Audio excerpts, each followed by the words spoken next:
Hello viewers, स्वागत है आप सभी का मेरे यूट्यूब चैनल स्कूल ट्यूशन गुरुजी में।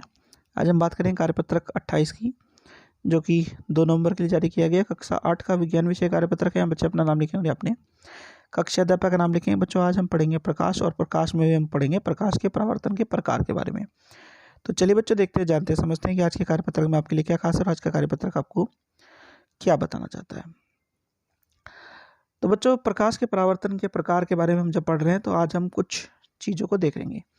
तो होता यह है कि कहानी दी हुई है छोटी सी आपको। बच्चों, क्या बताया जा रहा है कि सीमा की माँ बाजार से एक स्टील की प्लेट लेकर के आई। तो सीमा को जब उसने नई प्लेट में चेहरा देखा तो उसे साफ दिखाई दिया, परंतु जब उसने रसोई में पुरानी थाली में चेहरा देखने की कोशिश की तो ऐसा नहीं हुआ।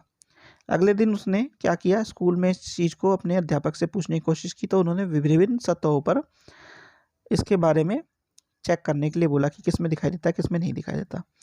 तो इसको हम गतिविधि के माध्यम से परावर्तन को क्या कर रहा है यह अध्यापक, आप उनके कि परावर्तन को गतिविधि के माध्यम से दिखाने की कोशिश कर रहे हैं और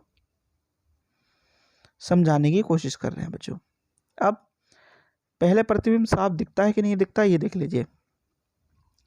नई स्टील की प्लेट में प्रतिबिंब साफ दिखेगा बच्चों, लकड़ी की टेबल में नहीं दिखेगा, दर्पण में दिखेगा, पानी की भरी बाल्टी में हल्का धुंधला दिखेगा, दीवार में और चिकनी टाइल पे नहीं दिखेगा। ठीक है। अब परावर्तन के 2 प्रकार होते हैं बच्चों, जरा उनके बारे में देख लेते हैं। तो पहला प्रकार होता है नियमित परावर्तन, दूसरा होता है अनियमित या विसरित परावर्तन। तो जब सभी समांतर किरणें किसी चिकनी सतह से परावर्तित होने के पश्चात समांतर होती हैं तो ऐसे परावर्तन को नियमित परावर्तन कहते हैं बच्चों। जैसे कि नई स्टील में नियमित परावर्तन होता है जिससे चेहरा स्पष्ट दिखाई देता है। अब दूसरा कैसा है बच्चों, दूसरा है अनियमित या विसरित। तो जब किसी अनियमित वस्तु या खुरदरी वस्तु से परावर्तित सभी किरणें एक दूसरे के समांतर ना होकर के अनियमित इधर उधर जा रही होती हैं तो उसे परावर्तन को अनियमित परावर्तन कहते हैं बच्चों। तो पुरानी स्टील की प्लेट में क्या होता है, विसरित या अनियमित परावर्तन होता है। इसी वजह से परावर्तन को जो सफलतापूर्वक होना चाहिए वो नहीं हो जाता। अब ऐसा नहीं होने के कारण, इसी तरह की चीजें होने के कारण ही चेहरा साफ दिखाई नहीं देता बच्चों।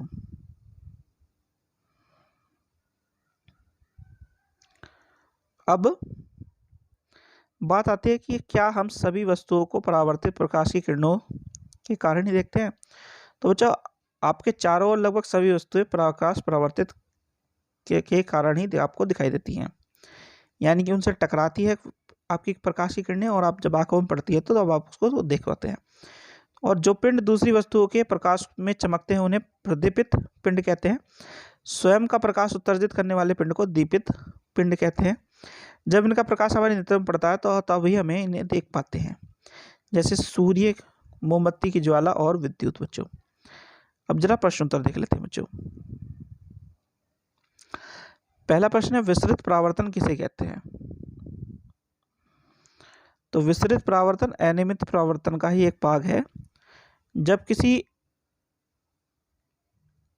अनियमित सतह या खुरदरी सतह से परावर्तित सभी समांतर किरणें या दूसरे समांतर नहीं होती, एक दूसरे समांतर नहीं होती, तो ऐसे परावर्तन को अनियमित परावर्तन या विसरित परावर्तन कहते हैं बच्चों। ये आपका प्रश्न 1 का उत्तर है बच्चों। चलिए अगला देखते हैं। फिर प्रश्न नंबर 2 क्या है, पुरानी स्टील की प्लेट में अपना चेहरा देखने पर हमारा प्रतिबिंब स्पष्ट नहीं दिखाई देता है। तो ऐसा किस लिए होता है बच्चों, ऐसा विसरित परावर्तन या अनियमित परावर्तन के कारण होता है बच्चों।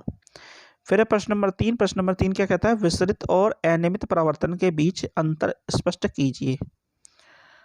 तो इन दोनों के अंतर आप यहां से देख के लिख सकते हैं बच्चों।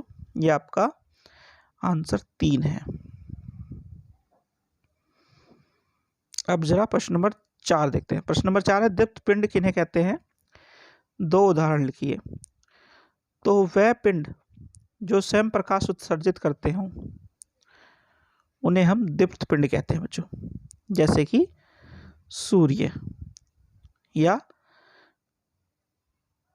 आपका जो जुगनू होता है वो बच्चों, स्वयं जो होते हैं वो वाले होते हैं।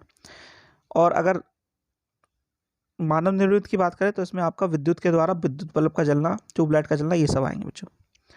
ठीक है, तो ये आपका आंसर 4 है।